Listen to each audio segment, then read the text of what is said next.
안녕하세요. 오늘의 주요 뉴스를 스케치해드리는 HTC 뉴스캐치의 탑4입니다. 5월 27일 화요일, 오늘도 거품없이 정직하게 오늘의 미국 뉴스를 스케치해드리겠습니다. 오늘의 헤드라인입니다. 트럼프 행정부가 불법 체류자에게 하루 $1,000씩 벌금을 부과하며 자진 출국을 압박하고 있습니다. 트럼프 대통령이 복귀 후 첫 메모리얼 데이 연설에서 추모와 정치적 발언을 동시에 내놓아 논란이 되고 있습니다. 미국과 독일 이중 국적자가 이스라엘 주재 미국 대사관을 방어하려다 체포되며 긴장이 고조되고 있습니다. 이스라엘이 가자 지구의 피란민 학교를 공습해 민간인 피해가 급증하자 국제사회가 우려를 표하고 있습니다.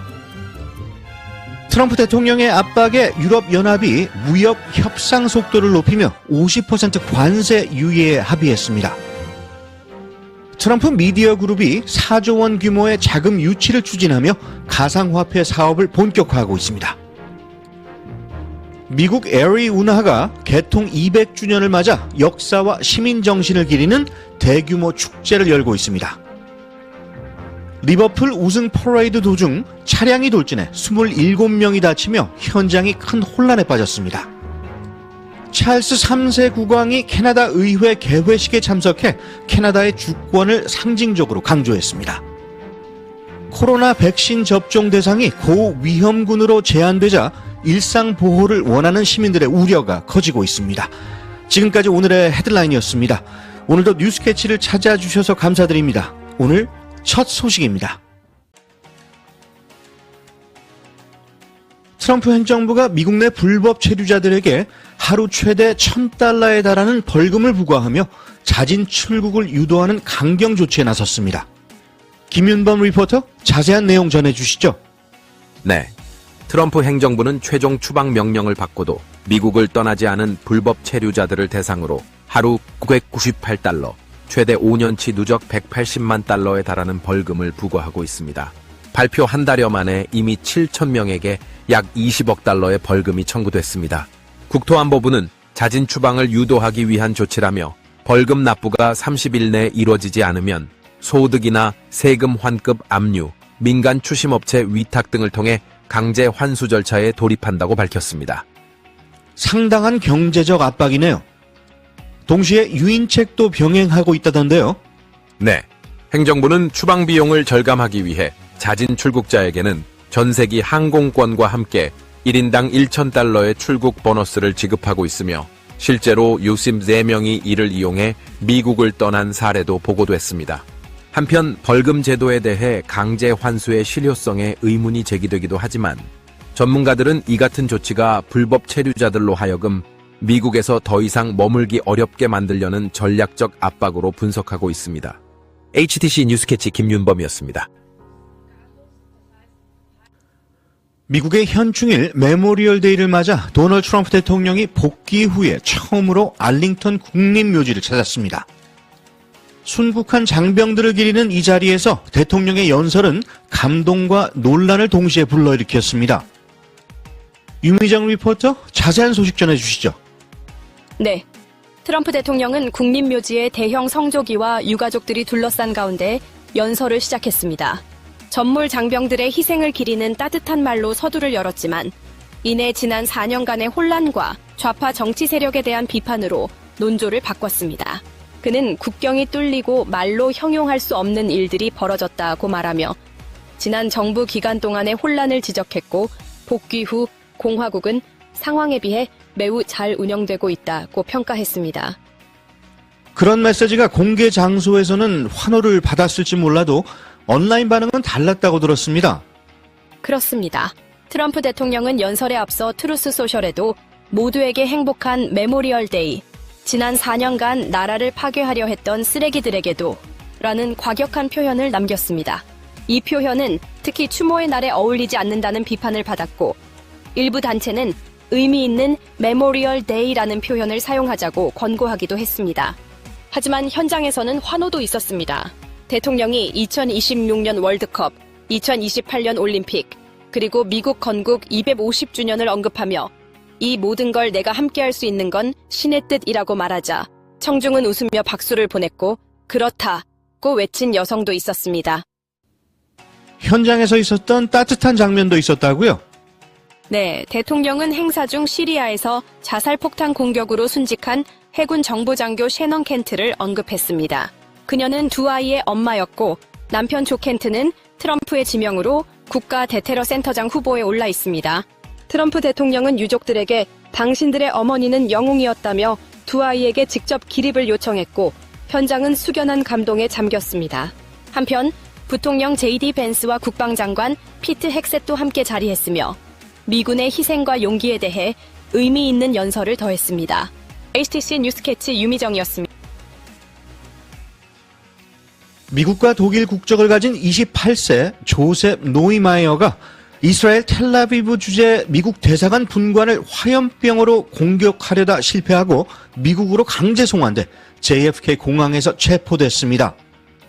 그는 트럼프 대통령 암살 위협과 미국의 죽음을이라는 글을 SNS에 올린 뒤 범행을 시도한 것으로 조사됐습니다. 해당 사건은 워싱턴 DC에서 이스라엘 대사관 직원 2명이 피살된 직후 발생해 긴장이 고조된 가운데 일어났으며 미 법무부는 노이마이어에게 최대 징역 20년과 벌금 25만 달러를 구형할 예정입니다. 이스라엘은 현재 모든 해외 공관의 경계를 강화한 상태입니다.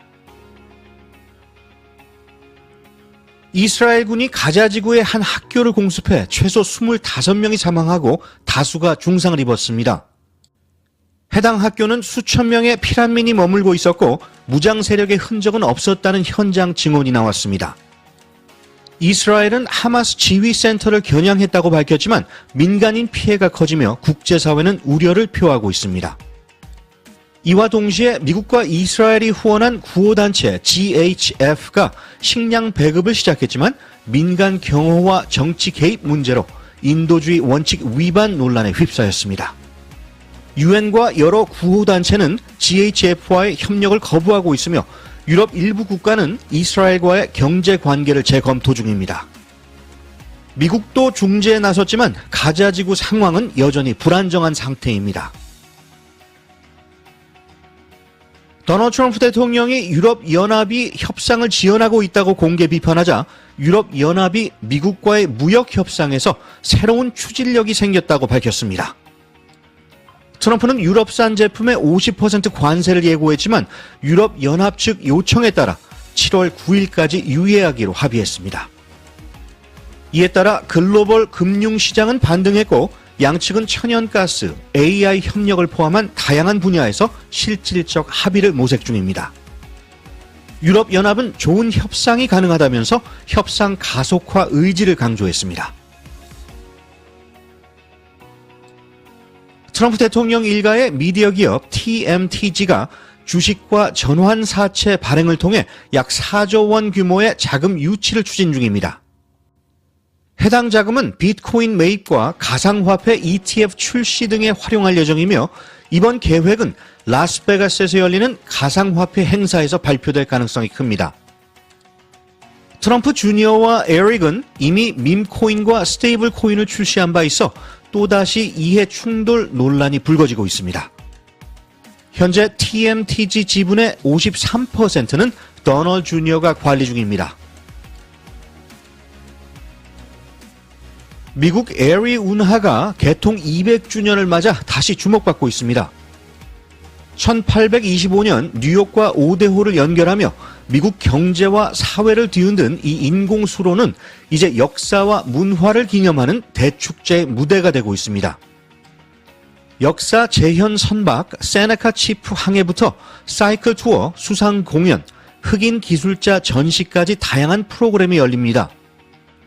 에리 운하는 단순한 운송 경로가 아닌 미국의 정체성과 시민 정신이 흐르는 길이라는 평처럼 이 물길 위에서 오늘까지도 사람과 이야기 그리고 가치가 계속 흐르고 있습니다. 리버풀 프리미어리그 우승을 기념하던 축제 현장에 차량 한 대가 돌진해 시민 27명이 병원에 이송됐고 그중 어린이 1명을 포함한 2명이 중상을 입었습니다. 현장에서 4명이 차량 아래 깔려 구조됐으며 다행히 사망자는 없는 것으로 전해졌습니다. 경찰은 53세 남성을 체포했으며 테러는 아닌 것으로 보고 있습니다.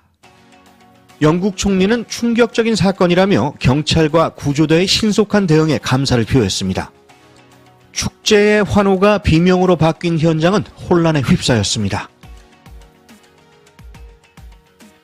캐나다 의회 개회식에 찰스 3세 국왕이 직접 참석해 연설에 나서면서 1977년 엘리자베스 2세 여왕 이후 47년 만에 군주가 직접 참여한 역사적 순간이 연출됐습니다. 이번 방문은 트럼프 대통령이 캐나다를 미국의 51번째 주로 만들 수 있다고 언급한 뒤 이루어졌으며 캐나다 정부는 이를 주권 수호의 상징적 메시지로 해석하고 있습니다. 국왕은 단풍잎이 새겨진 왕자에서 진정한 북쪽 강하고 자유로운 나라임을 다시 강조하며 캐나다만의 역사와 정체성을 부각했습니다. FDA가 코로나 백신의 접종 대상을 65세 이상과 중증 위험군으로 제한하는 새 지침을 추진하면서 그간 매년 백신에 의존해온 미국인들의 불안이 커지고 있습니다. 자녀나 노부모를 돌보는 보호자들은 롱 코비드가 두려운 중장년층 사이에서는 백신을 맞기 위해 해외 원정이나 자비 부담도 감수하겠다는 목소리까지 나오고 있습니다. FDA는 저위험군 접종에 대해 엄격한 임상시험 기준을 요구할 방침이지만 어떤 백신이 언제 어떻게 제공될지는 아직 불확실합니다. 전문가들은 일상 보호막이 무너지고 있다면서 백신 선택권이 사라질 수 있다는 우려를 제기하고 있습니다. 플루타르코스라는 사람이 이런 말을 했네요. 인간의 삶 전체는 단지 한순간에 불과하다. 인생을 즐기자라고요. 오늘 하루를 즐기시는 여러분 되시기 바랍니다. 뉴스캐치 오늘 소식은 여기까지입니다. 좋은 하루 되시기 바랍니다. 진행의 타프로였습니다.